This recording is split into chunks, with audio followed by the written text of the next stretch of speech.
மதுராந்தகம் கிளிகாற்றில் அடித்துச் செல்லப்பட்ட மாணவனை மீட்பு படையினர் இரண்டாவது நாளாக தேடி வருகின்றனர். இத்தொடர்பான முழு விவரங்களை எமது செய்தியாளர் இளங்கோவிடம் கேட்கலாம். இளங்கோ, இத்தொடர்பான முழு விவரங்கள்.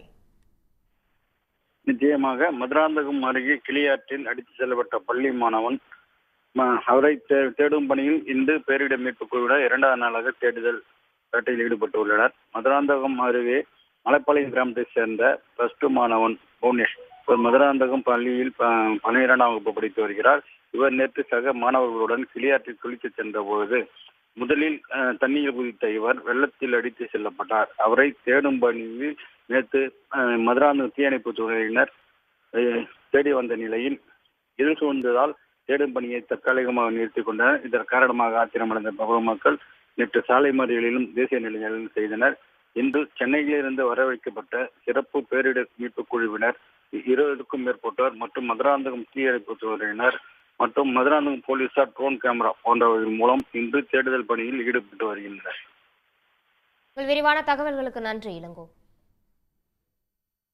உடனுக்குடன் செய்திகளை தெரிந்து கொள்ள சன் நியூஸ் பெல் ஐகானை கிளிக் பண்ணுங்க.